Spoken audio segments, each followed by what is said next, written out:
Ladies and gentlemen, it's the calm before the storm. It is week 4, and there are injuries literally everywhere. Like, no matter where you turn, they are everywhere. We're going to go through them all. Gary is festive as hell. Britt is here with a good internet connection. I am kind of awake. We're all ready. Gary, Britt, how are we doing? I'm doing amazing. I'm so happy to be here. Sorry, Britt. No, I was waiting on you, and then I think we just clicked. Yeah, no, it's great. I'm ready. Let's do this. Oh my God. Look at there's people wait, like this is like some sort of concert where people are camping out like the day before. Like, yeah, look at that. A margarita plus a 500. You might want to check your some for heart palpitations because yeah. Throw in a packet of Pedialyte and you're good to go, man. Oh man, we're here to provide the hard-hitting advice of what to do on a Sunday morning. That's right, because there's going to be a lot going on here. So let's get right into it.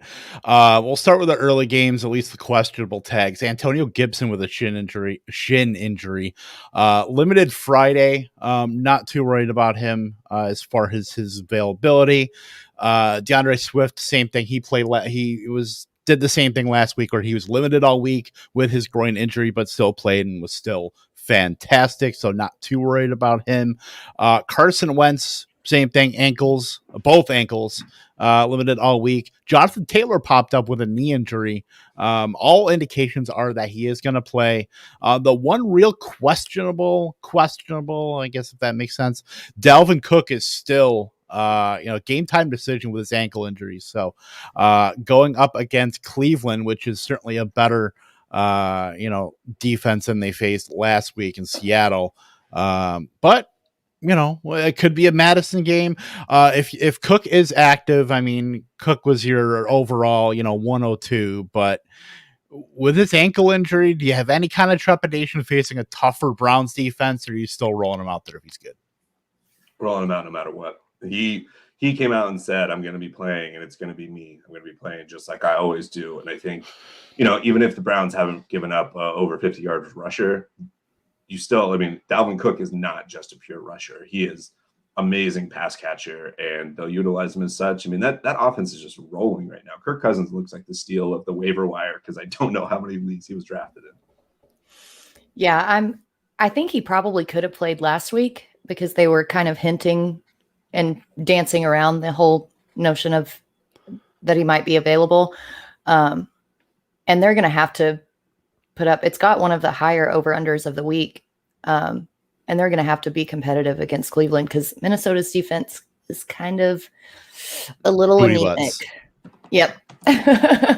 They are booty butts. So if, Cook can say what he wants about how I want it to be me, but there's possibility that they can manage him a little bit. So does that make Alex Madison a low-end flex option today? Do you have any reservations in at least putting him in your lineup? If you're at the point where Madison is a possible option for you, then I think let's face it, there's so many injuries he probably is. But to me, he's an RB3 or he is a flex 2. I don't know if I'm flexing him or putting him in my RB2 spot. If Cook is fair. Active. Yeah, I don't think that I can. I think, again, I keep going back to last season, but last season the same exact scenario happened, and they're like, Cook's going to be on a snap count, blah, blah, blah, blah, blah. And I'm like, Madison's a great DFS play, and put him in, and he got one single point. So I think if Cook's active, he's going to be the dude. Well, I certainly hope not, because I have to start Madison in like 4 leagues. All right. No. It's the life of the zero RB. What are you going to do? For the Jets, Jameson Crowder did get a full practice in on Friday, so he should be in and good to go. Lord knows the Jets need all the wide receiver help they can get, with Elijah Moore out with a concussion, also Jeff Smith out with a concussion. Some of the late games, there's more questions here involving these guys, all expected to play, but we'll see how much they really play if they're going to be managed, because there's options behind him. Melvin Gordon with a rib and lower leg injury, limited all week, but expected to play.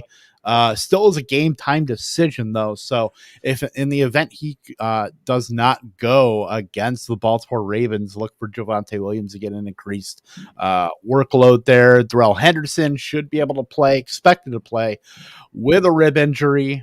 Tyler Lockett popped up this week with a hip injury, so that's something to monitor, though he is expected to play. George Kittle with a calf injury up against Seattle in a divisional game. Limited Friday should go. Josh Jacobs for the Monday night game, and I know this is a big decision because it's not something that we're going to have clarity on.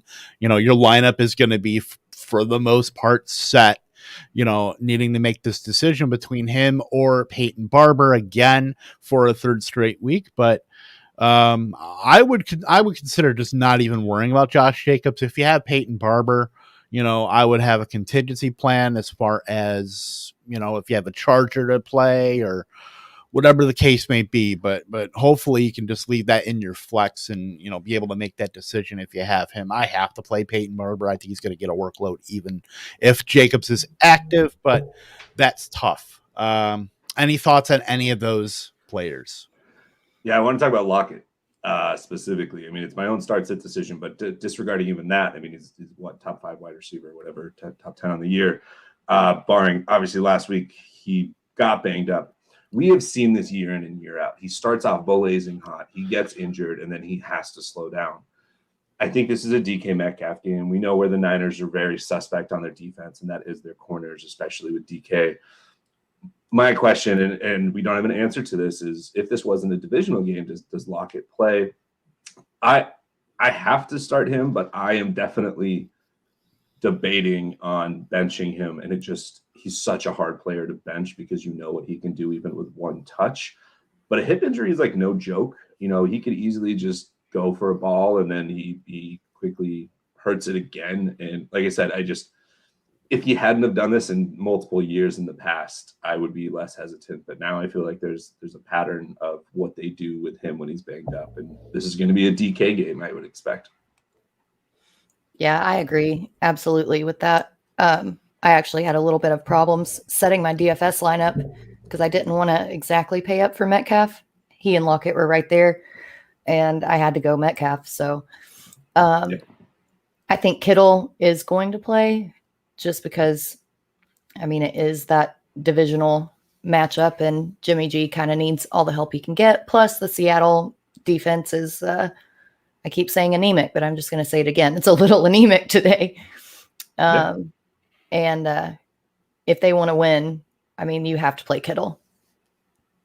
Yeah. Right. And look, if you're in DFS and you want to pay up for those wide receivers, just play Justin Fields and Allen Robinson and Khalif Raymond like I'm doing.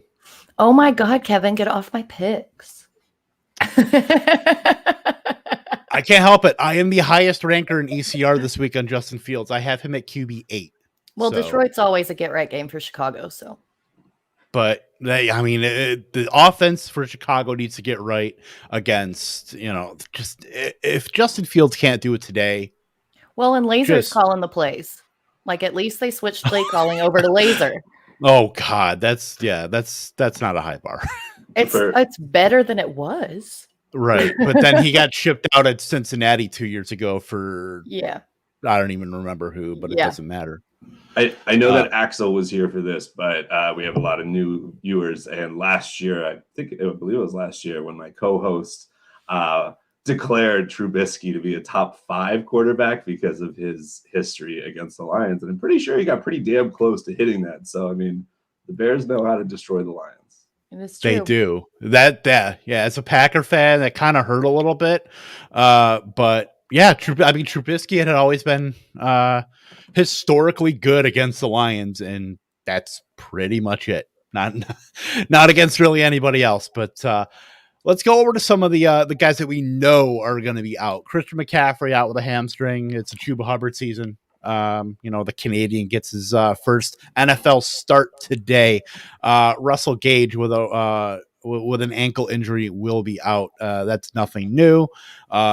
We just talked about Justin Fields. Andy Dalton is out. Actually, technically doubtful, but they did announce Justin Fields will be the starter. Lots of wide receiver injuries here, giving credence to your anti-zero RB truthers who want to say that wide receivers don't get hurt. Sterling Shepard and Darius Slayton both with hamstring injuries out, so I really like Evan Engram today. I really like Kadarius Toney as a deeper play too for the Giants, and Kenny Golladay should get plenty of volume today, certainly. Two more New York. We just talked about them, Elijah Moore, Jeff Smith, both concussions. And then one that's near and dear to my heart, and it's kind of going to get gross today as far as who's going to do the receiving. A.J. Brown and Julio Jones are both out with hamstring injuries.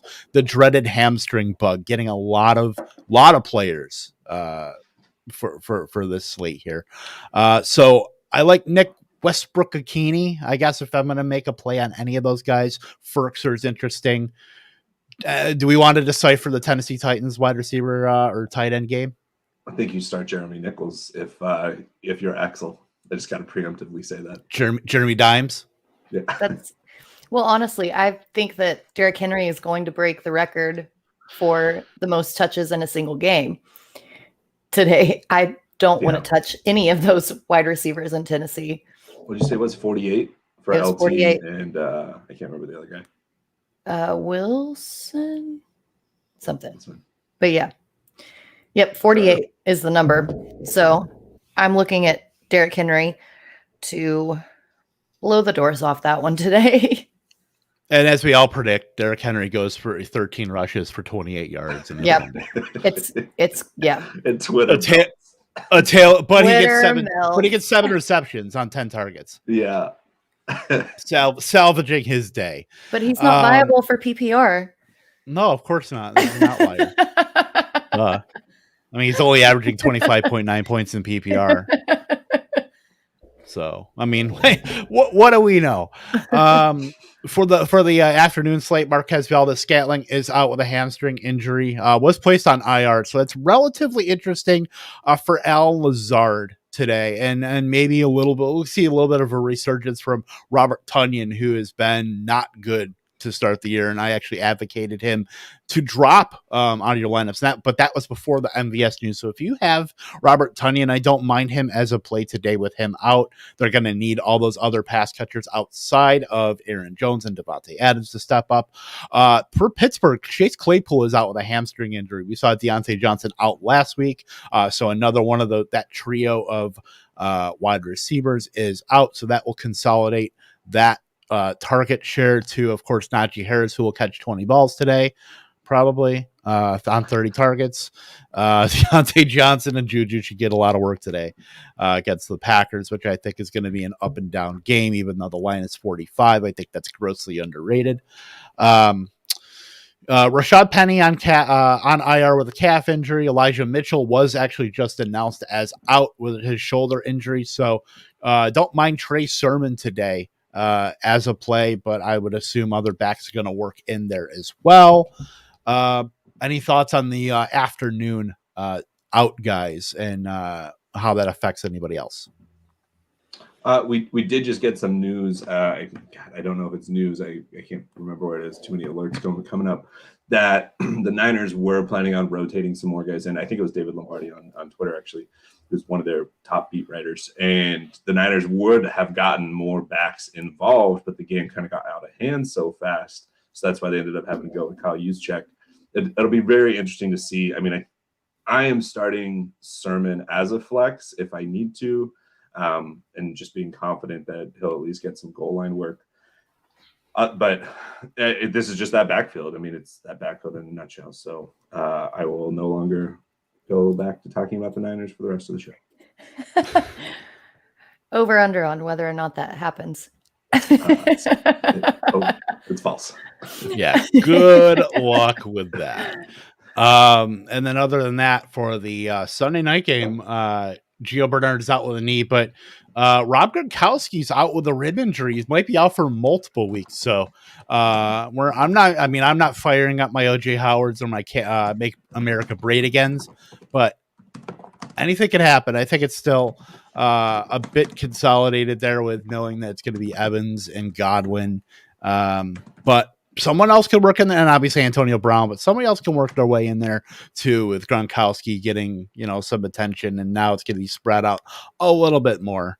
And it's the Brady Bowl, so, it had to be bad for Gronk to miss this one. The whole revenge game narrative just goes off the rails without Gronk being in there, then they just get to talk about Brady. Yeah. Did you know Tom Brady used to play for the New England Patriots? No. Did he? I know. His Twitter. Like, where was that narrative all week? That video that his marketing team created got me hyped for it, even though there's already tons of hype going around about it. But it was pretty sick. Like the one that showed the play-by-play of him winning the 4 or 5 Super Bowls, whatever, and then him the Bucks one. I don't know. I thought it was good. Yeah. They've had that ready since the day after he signed. Start. Yeah, pretty much. They've been working on it, and it was done 4 hours later, and they've just been sitting on it and tweaking it. So other than that, we've got some start-sit questions here. So let's get right into it with our good friend Kayvon here, doing some great work on Fighting Chad's Fantasy with his betting videos each week. So check those out on the YouTube. Non-PPR, Adam Thielen or Trey Sermon in my flex. Usually would be all over Thielen, but Seahawks run defense is awful. Thoughts?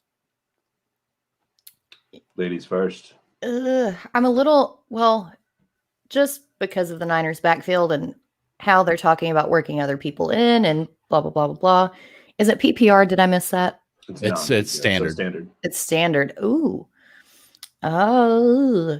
Yeah, I have to go Sermon just because, like Gary mentioned, the goal line work and Seattle's literally last in run defense. Their defense is garbage. So yeah, you've just got to play that matchup. And Cleveland's actually been pretty decent this season.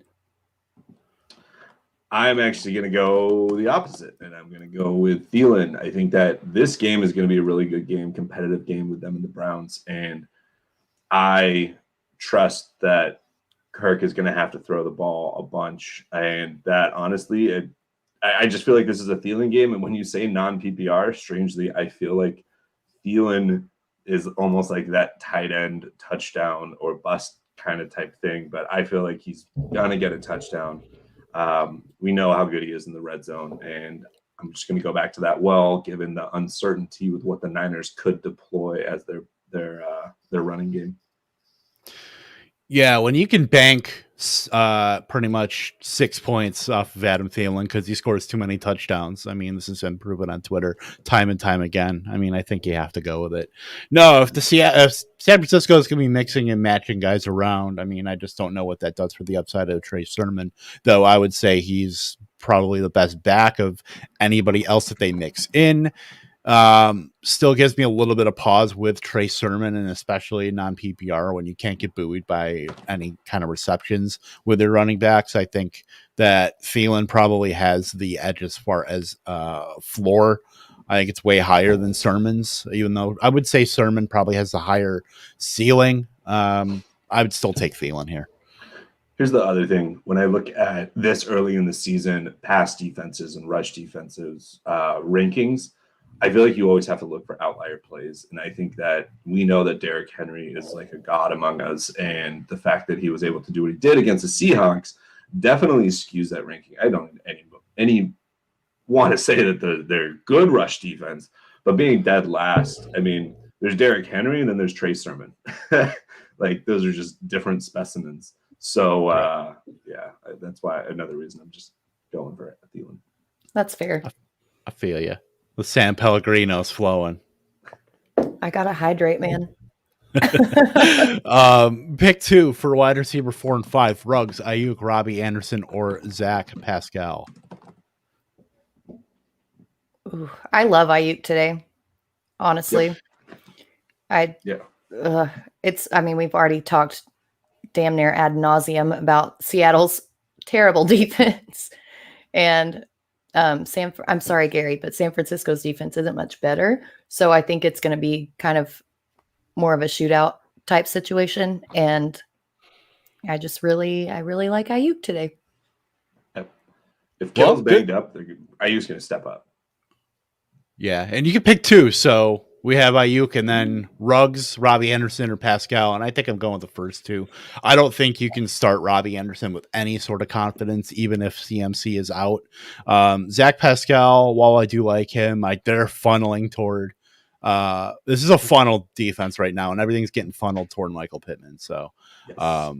and other than that, it's pretty much not on Nyheim Hines and then spin a wheel, hoping you land on the Zach Pascal touchdown. I think he's before it was the Zach Pascal or Tim Patrick was low rent Zach Pascal, but now I think it's the other way around. So give me Henry Ruggs, give me Ayuk. Ruggs has been a lot more involved in the offense and not just as a deep threat. So look for them to build on that. I mean, the Chargers are, they don't do anything for me on defense, even though they've got the pieces there to pull it all together. I just like Ruggs because all it takes is one with him. I 100% agree on all of it. And the one thing I said on the Wednesday show, like, don't drop Anderson. Like, see what happens with this EMC injury and if the target distribution starts to skew a little bit more to Anderson.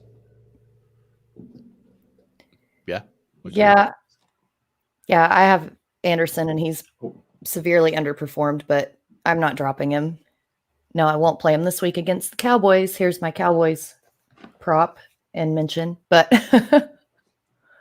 all right. All right. Michael Carter, David Johnson, or Rojo? Oh, Kev. It's easy for me. It's Michael Carter. It's Carter.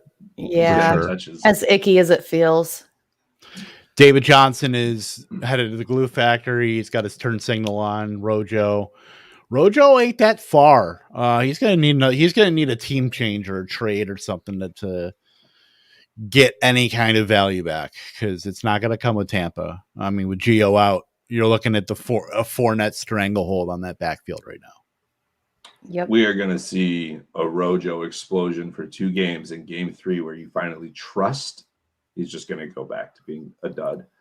So Michael Carter, I mean, he's on the rise. We know that offensive line's struggling, the QB's struggling, but Jamison Crowder coming back, assuming that he's going to be there, is going to help a little bit of all of a sudden defenses are going to have to readjust. You have a rookie head coach, OC, quarterback, a young offensive line. And honestly, Corey Davis is your number 1 with Elijah Moore was your number 2 and he's out. Crowder is going to be a stabilizing force for that, as much as people don't want to admit it. So that is all me saying. I think that will help Michael Carter.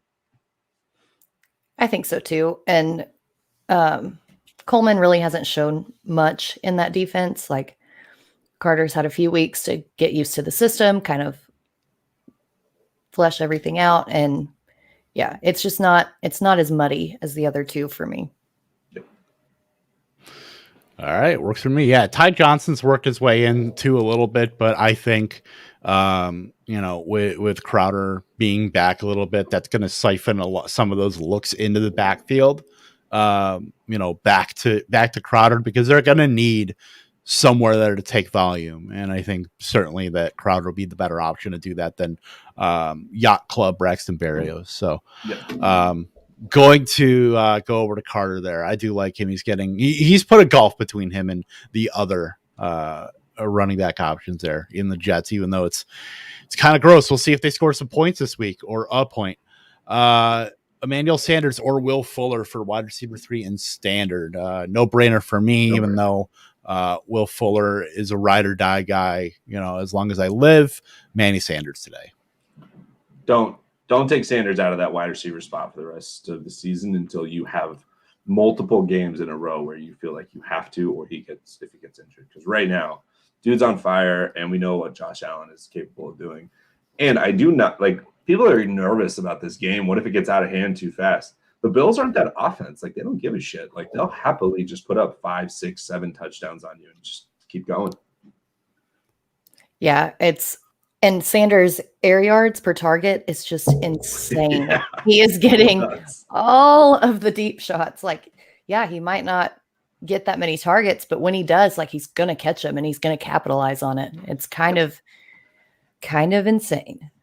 Yeah, he is taking what Gabriel Davis got last year. Basically, Gabriel Davis hasn't been able to get on the field that much because they've had Sanders and Beasley, and then improving Dawson Knox and obviously Stephon Diggs. So there really hasn't been a place for Gabriel Davis to get on the field and be able to produce. So those deep shots that were going to him, and we were loving Gabriel Davis because of touchdown potential and his ability to improve within the offense. That's not happening this year, and that's all going to Sanders. So he's getting by on a lot of efficiency, but in that offense where they're going to be throwing a lot, I think that's something that can be sustained to a point. So I think Sanders is definitely a wide receiver 3 going forward and shouldn't be taken out of lineups unless something crazy happens to the Buffalo Bills offense. So apparently this one's just for Gary. Axel doesn't want our opinion on this. So is Juszczyk a play this week? Yep, he definitely is. As I said in the comments, though, because I know who he's comparing him against, I would play Jeremy McNichols over him because of just what's going to happen. But Juice is definitely a play. We saw what happened last week. It could change, but hey, let's just at least follow what happened last week with that offense, and they like using him. If Juice hadn't gotten that touchdown at the end of this game and maybe gone down on the 1 yard line, which who knows what happened if he was pushed in or not, they probably would have won that game. So yeah, you know who did get a touchdown last week? Juice and McNichols. Yeah, I just wanted to pump up that McNichols pick. That's all. The Let's weird see. feuds Angie, that we have on this show. Angie, who the hell are you guys? Good morning, Sorry, Dalton Schultz or Blake Jarwin for my tight end. This is a question that will echo through the ages here. Pick your allegiance on a Dallas Cowboys tight end. Schultz has been getting way more looks than Jarwin, and Jarwin's been used way more for blocking. He's on the field. He's just not getting the same amount of looks as Schultz. Schultz is running a route at 60% of routes, and Jarwin's not far behind at 57%. So that shows me that if Dalton Schultz is getting all these looks from Dak Prescott, but you can make the case that A, he's earning them, but B, that is something that could shift in Jarwin's favor a little bit too, just based on variance. So I'm not as in on Dalton Schultz, although I do like him. It's a gross tight end position, so you pretty much have to make do with some of these guys. I like Schultz just to ride the hot hand, but just know Jarwin could go off, and it's basically we're splitting hairs on the 5th option in the passing game for the Dallas Cowboys. Well, and I'm also wondering too, how much are they kind of using kid gloves with Jarwin because of his ACL injury? Like, that's fair. One of these weeks, is he going to go off because they feel like he's 100% ready? Yeah, that's absolutely fair. Schultz for me, not close. There's no reason to put Jarwin in right now. Unless you're Linda. Cowboys, Washington football team, or Lions for the defense number 2. I think I'll ride the Cowboys even just based on the strength of their defense and how they're playing right now. I mean, Trevon Diggs is played pretty much out of his mind, and Micah Parsons looks fantastic. I think at some point the Carolina offense is going to have a dud, and Dallas at home favored by 5 points. I mean, I know it's a higher over under, but I could see a couple turnovers here happening, and Sam Darnold maybe coming back down to earth a little bit. And Britt is giddy right now. I could see it on her face. I love it. Yep. After all the talk about the defense and last year and just how dismal it was, it feels so good for us to be getting turnovers and actually being competitive in games again. Lions are my favorite DFS lineup. DFS defense this week, and I'm going to go with it. I mean, 9 sacks last week. I'm just going to lay that out there and just see what happens. So, well, Dallas needs to play Jabril Cox more. Absolutely. Kicker 2, Cairo Santos, Big Randy Bullock, or Jason Sanders. We need Linda here for this. Give me Cairo Santos, who I think Chicago's going to be scoring some points today against Detroit.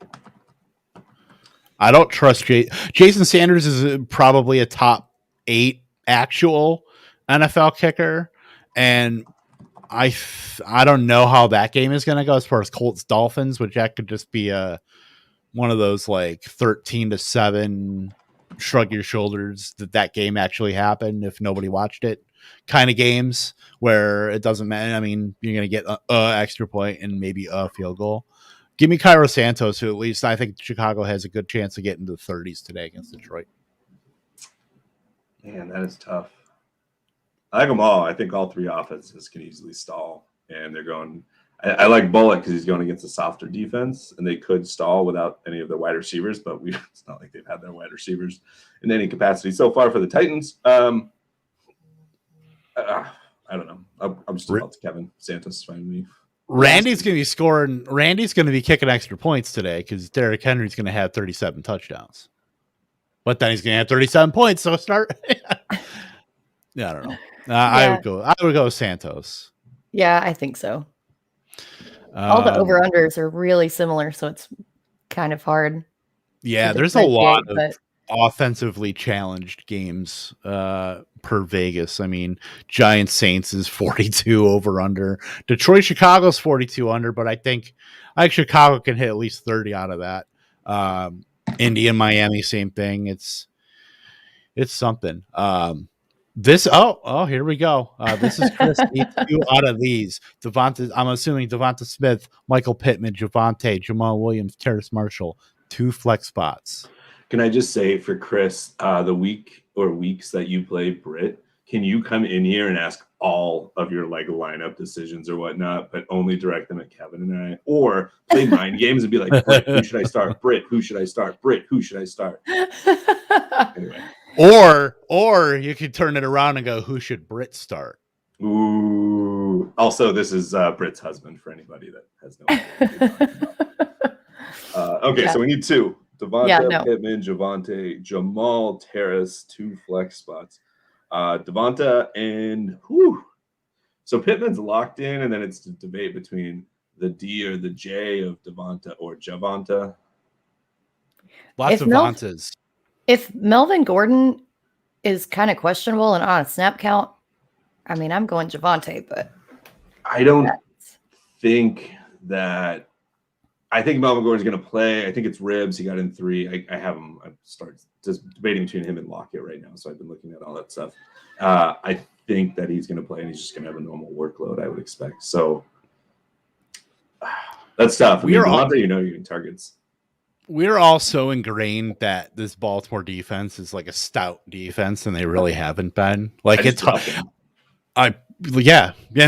did we in our high stakes league. Like it's really hard to, kind of shake that notion where we've known the Ravens for the last 15 years of being a at least top 10 defense, and now that they're not. So I would probably go. I'd go Pittman. I think I would. I can't quit Devonta Smith because his alpha usage is fantastic. It's just a matter of can they get the ball to him. In Kansas City, that game might be a slaughter, but there also might be opportunities for Smith to just pile up easy catches and all that stuff. So that's my decision point there. I'd probably still go with Javonte because knowing Melvin Gordon is a little bit banged up and could see a little bit more of the workload. And this could be the game where, you have Gordon and then you have Javonte, but you could see that start to shift a little bit here and not to Gordon's fault of his own. Yeah. Yeah. Agreed. It's too hard. I love this. Funny thing is that this is actually our jointly owned team, and Britt has not mentioned this through 4 weeks now. That when Britt asks questions, actually she is asking the question, probably texting Chris. I'm not. Look, we all need help too. So. I think that he just wants somebody else to validate my opinion. Is the thing. Fair enough. She's the brains of this operation, Chris. So, I mean, yeah, we just follow her lead.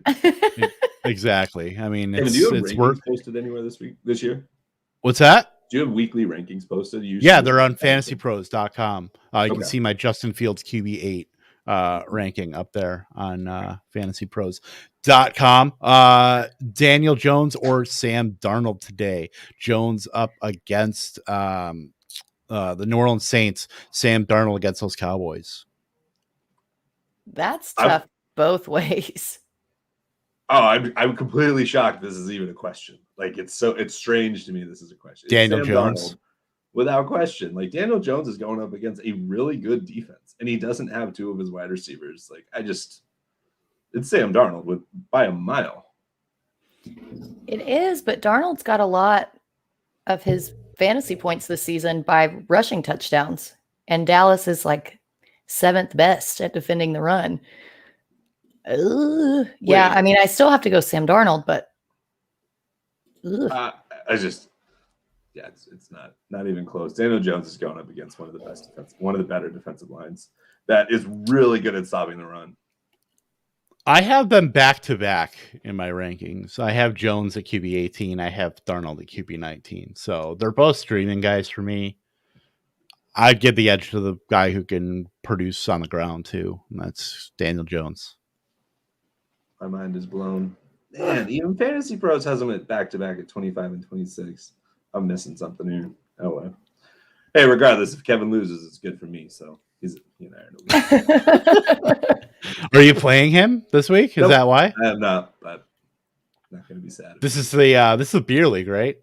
No, this is like our college league. It's our 15-year 5-keeper no penalty league. So it's like a mini dynasty we've had since. Is that the one you picked up Deontay Johnson last year? Someone dropped Deontay Johnson last year? That's my big money league. Oh. We can't all be that. Oh, yeah. I mean, this is my Lockett versus Melvin league. And thought I was going to have a terrible team and then ended up somehow. This is like I somehow ended up going 0 RB in a league that like prioritizes RBs, and like my teams worked out pretty well. So I'm just saying, when you do it right, and Britt's like, no. So I'm just kidding. I'm just kidding. That was amazing. Damn, Kevin.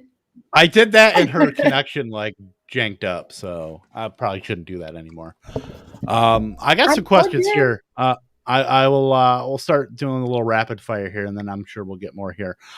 Devin Singletary or Myles Gaskin today? Singletary. I'd still go Gaskin here. I think he's got more of a workload. Zach Moss has looked really good the last couple of weeks. They're using him a little bit more in green zone touches. He's getting more high value touches. If Moss is going to be getting those, and maybe Josh Allen, who just is now making about $9,000 billion, with a contract that he signed just before the season, that could go to Moss. I like Gaskin here. I think Devin Singletary has not been a thing the last couple of weeks. I think he's kind of, I don't know, he's not going to get phased out of the offense, but as far as fantasy, he's almost there. But they're going against Houston, and the over-under's 16.5. Like, I feel like there might be some work for him today.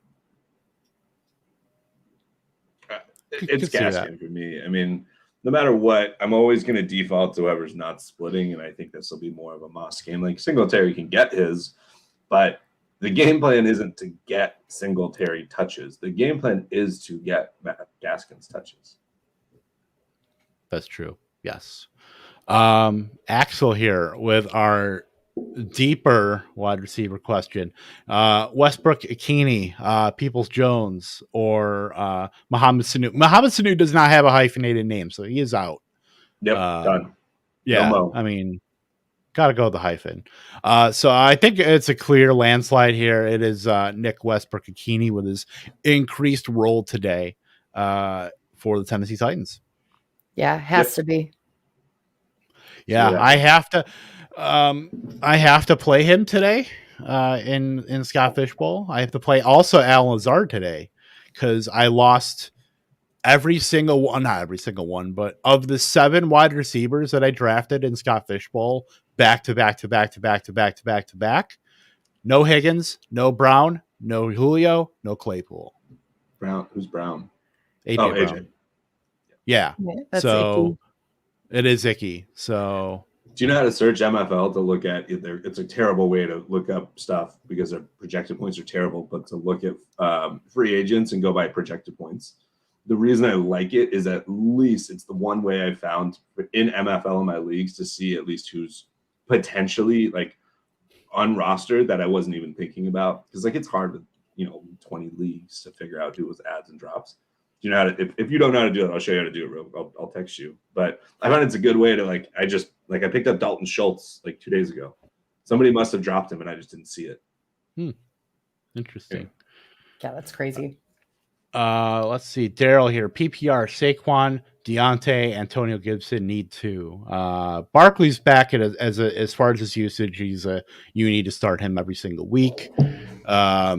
Deontay and Gibson, though, and with the injury to Gibson, the shin injury, and the fact that he is coming out for McKissick, who is much better pass blocker, that puts a little bit of question in there between Gibson today, who would normally be just an auto start, I think, for me. I'd consider Deontay Johnson here, but he's also likely to be seeing Jair Alexander, too. So what do you guys think? It's Saquon and Deontay for me with Claypool out. I just don't want to risk the fact that Gibson was just declared as active, even though it seemed to be trending that way.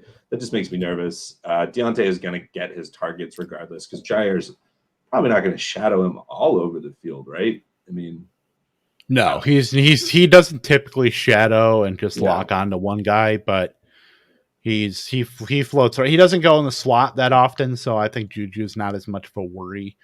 But I think he'll probably be not all over Deontay, but on him quite a bit. Same with James Washington. Yeah. So Saquon and Deontay. And Deontay I have high expectations for, regardless of what people think. And then Saquon, I have tepid expectations due to that defense, although he's going to get probably a lot of targets. And Antonio Gibson is a giant, throw your hands up in the air and hope that you don't get hit in the face by whatever you throw up. And not wave them like you just don't care. No, not in this case. Not in this economy. No. I was leaning Deontay, but now I'm more leaning Gibson. I just think Atlanta's defense is so bad. And I think, I don't know. They beat your guys' beloved Daniel Jones, who you seem to love so much. I don't. I'm a Cowboys fan. Don't ever accuse me of loving Daniel Jones. You could have just taken out the defense and just said Atlanta's They're so bad. Yeah, that's very true. Arthur Smith is a fraud. After 3 games. One other wrinkle that could get sprinkled in here. We've not seen Curtis Samuel's usage. And under Ron Rivera, we have seen him used as a gadgety player that is also taking snaps out of the backfield. We have seen him all over the place. We have no idea what's going to be involved there. I personally think this is a Heineke game and not a Gibson game. A wrinkle sprinkle. All right. You never know what you're going to get on the show. Going through some of these inactives here, there's really been no surprises. Andy Dalton is inactive for this game. So Justin Fields was named the starter, but that just clarifies a little more. Other than that, we went through the inactives and there's no real surprises here, with some of the guys that we talked about. So if we see anything that jumps out, we will let you know. But let's go and start Melvin Gordon. Eli Mitchell was declared out for this game. So get your Melgos in there. But you need to figure out Melvin or who in case Melvin is out. We don't know that he is in yet. Yeah, he is still a game time decision. So I would have some sort of contingency plan there for your afternoon slate. Also, I don't think we addressed it. There's nothing significant from a weather perspective that I'm concerned about. There's going to be sprinkles of rain here and there, but nothing that should be affecting gameplay. Right. Yeah. The rain, because rain typically is not, unless it's just driving rain all day. That's the only real thing that can affect a game's, because that could affect passing. Really, it's wind. Wind is, you don't think about it as much, but wind is definitely it can muddy stuff up here. So I do. What's gut? And that even needs to be sustained over 15 miles an hour. Gusts are gusts, you can't predict, but it has to be sustained above. I think some people get a little bit nervous about various weather that can occur, but you have to have significant conditions. These are professional athletes that play in these elements, and they practice in these elements, especially for the northern and northeastern teams. So I want to make sure that that's... Yeah. I think all of the inactives are out right now, and there's not, we went through everything. There's no surprises here. Better DFS value here. Westbrook, I'm guessing that's Zucchini. Quez Watkins or Kadarius Toney. It depends. I don't know what as far as pricing goes. I would assume probably Westbrook is priced up a little bit more than Toney. So I think I might go Toney here, because I think Westbrook and Keeney is going to be a popular bargain play. I think so too. Let me pull up on DK. I would guess Westbrook's ownership would probably be around like 25 to 30%. Yeah. And Toney would probably be sub 12%. I think he should be a pivot to anybody who wants to get out of, like, if you're playing like a GPP, I think that's a pivot that you can do to get out of a lot of ownership in that. And if you still want somebody cheaper with potential today. Mm-hmm. Quez Watkins is literally a roulette spin dart throw kind of guy. Yeah, agreed. But I think Toney and Westbrook both have paths to usable volume today. So Westbrook Akini is projected 8.65 points with a 9.4% rostership at 3,200. Kadarius Toney's 3,300. Only 5.56, but a 1% ownership. So if Toney does go off, then you're loving life. You get that bump. Yeah. Yeah. You're differentiating yourself, and that's what's important in those, because you can't have all the best plays, because you're going to be sharing $1 million with 1,000 other people. That's why you got to go for those values. Mm-hmm. Absolutely. Let me take a look here. Here's one, and I have Tim Patrick, one of the highest in ECR too. I have Tim Patrick. Let me make sure. I think it's 20. Yeah, I have Tim Patrick at wide receiver 25 this week. One of the highest. So Tim Patrick or Allen Robinson? Oh, Allen Robinson, come on. I don't know. He's kind of shown that he's not the quarterback proof wide receiver that we thought that he was. And I just think it's interesting with guys in that range. I really do. With Tim Patrick, it's consolidated a lot more, and it's not by anybody's fault. It's just because they've had injuries to obviously Hamler and Judy. So they're going to need those guys like Fant and Sutton. And now Patrick is like the third guy in that offense, where Teddy has spread the ball around. Patrick has shown up and has a clear rapport with him. I think Patrick's he's close to a wide receiver 2 for me today. This isn't about any negativity towards Tim Patrick. I think this is a get right game for Allen Robinson. We know what you can do against the Lions. You can have, they're the number one or the worst team against deep shots, against play action, I believe it was. I just, unless the Lions are able to just get after it, get those like 8-9 sacks, we're going to see these plays going. And what's Mooney's status? Like, Mooney has been questionable all week. I'm assuming he's playing because we haven't seen otherwise. But yeah, Mooney is active. So he's not on the inactives. And I think it's going to be kind of a David Montgomery game.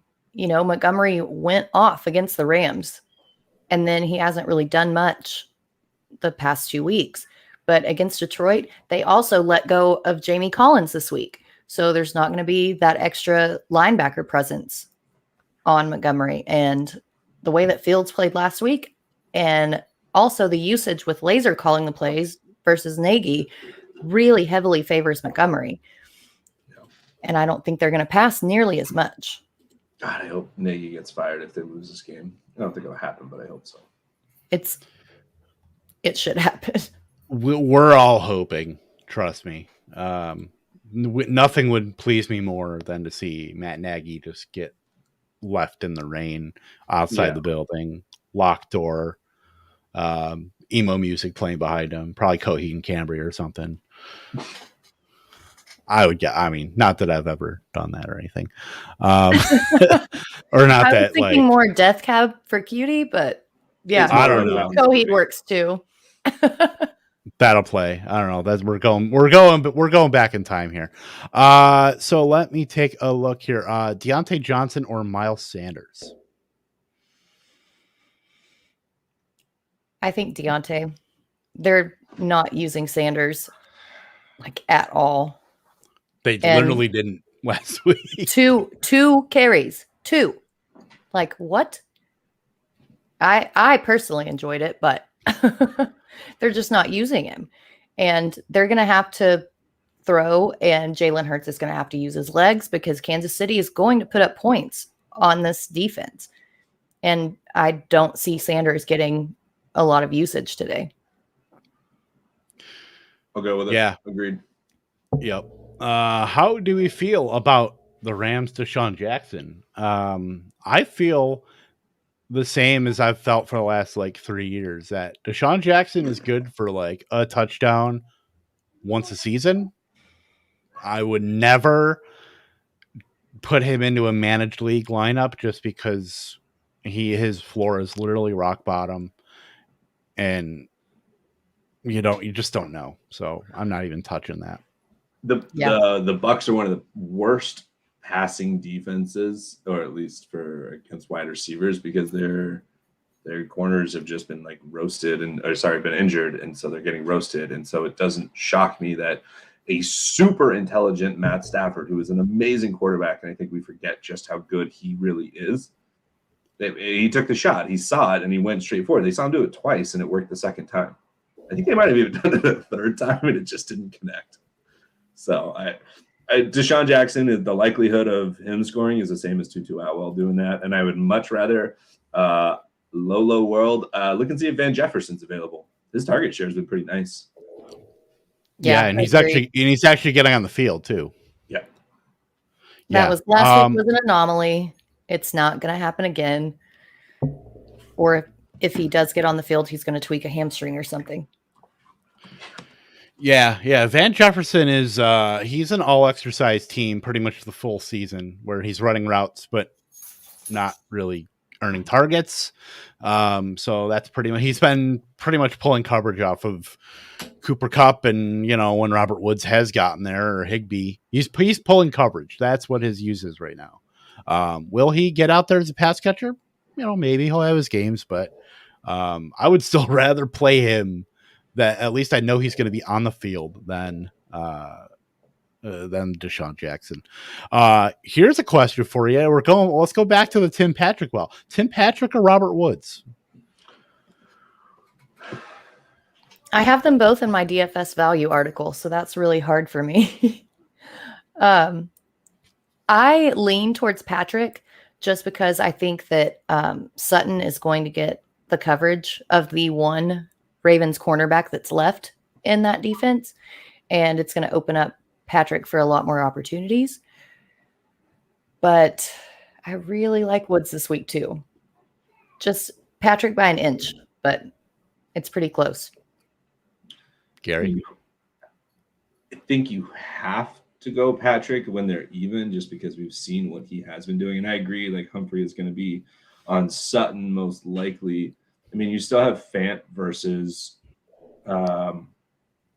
Patrick in terms of the target distribution, whereas Woods, I mean, we just talked about it's against Van Jefferson. That being said, who on the Cardinals is primed to be able to stop Cooper Kupp? I don't really know. I think it's going to be a higher scoring game than we expect because Arizona's rolling. I'm going to go Patrick probably, because I don't know if Woods is a guarantee here. Actually, Arizona's corner or slot corner is pretty good. I have to pull it up. Are we saying that Cooper Kupp is a slot guy? I mean, sort of. They have a pretty strong ADOT. Let's take a look here. Other than that, let's see here. I think Woods is going to be more of the slot guy, but I obviously, this is just in my head. I don't have the numbers back any of it up. What do we do with the Ravens running backs today against Denver? I mean, are we touching anybody today?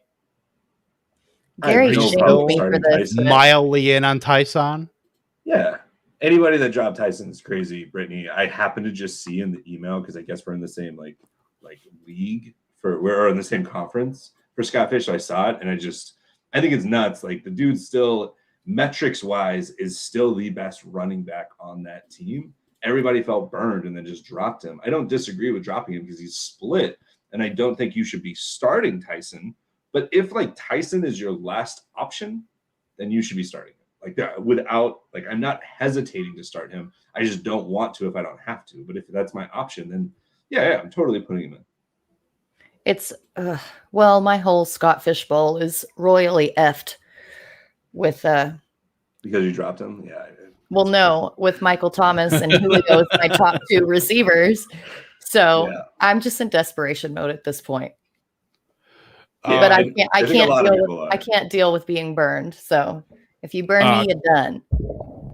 Cooper Kupp has run out of the slot 77% of his pass routes. Still maintaining a decent 9 ADOT. So, I mean, that feels like a hybrid for your ADOT out of the slot. Yeah, and then Van Jefferson, his ADOT when he has been targeted is 15. It's 15. So basically, yeah, he's pulling coverage off of those guys when he is out there. So I mean, it's just Stafford is just a clear and obvious upgrade over Jared Goff in that regard too, where Jared Goff was just very safe and not wanting to push the ball downfield because Sean McVay was literally right behind him. The Undertaker AJ Styles meme where Undertaker is right behind him, breathing down his neck. Yeah, true. Other than that, it's 11 o'clock Central Time here, so I think we're gonna wrap her up here. Anything else before we head off and say good luck to everybody for week 4? Go for it, Gary. No, man. I just good luck to everybody. I'm just super excited. Like I think throughout the fantasy world, it's been a weird week for everybody, and everybody just has a lot of stuff going on. It feels like everybody I know does. So everybody just enjoy football this week. It's week 4. Like, we've gotten the shakes, or we've shaken off kind of the nerves of the first few weeks and starting to see some patterns emerging and whatnot. So just go out there and enjoy it and just have fun. Yep. Totally agree. Have fun. Have fun. Everybody love everybody, damn it. And I just want to say one thing real quick to Jared Berry, JB. I'm not a curse. Oh, I feel so bad for Devontae this week. Yeah, I've already made my apology to him. Should I take him out of my DFS lineup? Devontae and Woods. Let's not forget it. Both of them right now. Next year, I'm gonna put CEH, Myles Gaskin, Nick Chubb, Derrick Henry. I'm putting all of this dusty running back. Don't you dare! 5 Nick Chubb jerseys. Don't you dare! And then I'll put a Josh Jacobs one up there. Well, that already deserves to be up there. Okay, never mind. I'll put a Zeke one up there. You have crossed the line, good sir. What? And then I'll wear a Tony Pollard one. Nope. We're not going to talk about this. We're getting off air right now before this escalates. All right. Have a great week for everybody. We will see you next week.